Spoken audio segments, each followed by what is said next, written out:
தேவனுக்கு மகிமை உண்டாவதாக. இந்த நாளில் கூட மேவிபோசேத் குறித்து கற்றுக்கொள்ள தேவன் நமக்கு உதவி செய்வாராக. பயந்து மறைந்து வாழ்ந்தவன், தண்டனை கிடைக்குமோ, தன்னை கொன்று போடுவார்களோ என்று பயந்திருந்தான் மேவிபோசேத். ஆனால் அவனுக்கு கிடைத்ததோ அன்பும் கிருபையும் கிடைத்தது. 2 சாமுவேல் புஸ்தகம் 5ஆம் 6ஆம் வசனங்களிலே இப்படியாக வாசிக்கிறோம். தாவீது ராஜா அவனை லோதேபாரிலிருந்து அம்மியேலின் குமாரனாகிய மாகீரின் வீட்டிலிருந்து அழைப்பித்தான். சவுலின் குமாரனாக யோனத்தானின் மகன் மேவிபோசேத் தாவீதிடத்தில் வந்த பொழுது முகங்குப்புற விழுந்தான், வணங்கினான்.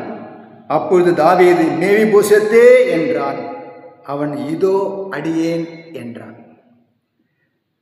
மேவிபோசேத்து லோதேபாரில் இருந்து அங்கே மறைந்து வாழ்ந்து கொண்டிருந்தவனை தாவீது அழைத்தார். ஒரு நாள் தாவீது தன் சிநேகிதனாகிய யோனத்தானை நினைத்து வருத்தப்பட்டு கொண்டிருக்கும் பொழுது, சவுல் குடும்பத்தாரில் யாராவது உயிரோடு இருக்கிறார்களா என்று கேட்ட பொழுது மேவிபோசேத்து உயிரோடு இருக்கிறான் என்று சொல்லப்பட்டது. அப்பொழுது அவனை கொண்டு வர சொல்லி அவனுக்கு ஆறுதல் தந்து அன்பு காட்டி, தினந்தோறும் நீ என்னுடைய போஜன பந்தியிலே புசிக்க வேண்டும் என்று தனக்கு சரிக்கு சமமாய் உட்கார வைத்தான் தாவீது. அது மாத்திரமல்ல, சவுலினுடைய எல்லா சொத்துக்களையுமே மேவிபோசேத்துக்கு தாவீது கொடுத்தார் என்று வாசிக்கிறோம். தகுதி இல்லாத ஒருவரை தாவீது ராஜா தகுதிப்படுத்தி தன் பக்கத்திலே உட்கார வைத்துக் கொண்டிருந்தான்.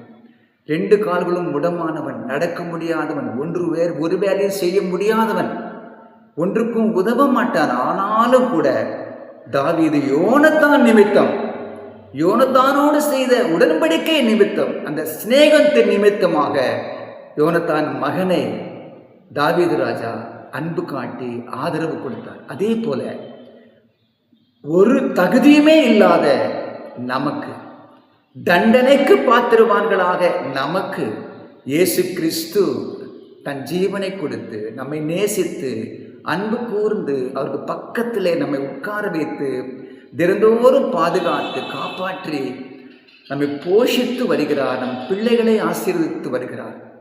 நாமும் கூட இப்படிப்பட்ட ஆதரவில்லாதவர்களை தேடி சென்று அவர்களுக்கு நல்ல ஆகாரத்தை கொடுக்கவும் உதவி செய்யவும் தேவன் நம்மை பயன்படுத்துவாராக. கர்த்தர் உங்களை ஆசீர்வதிப்பாராக. God bless you.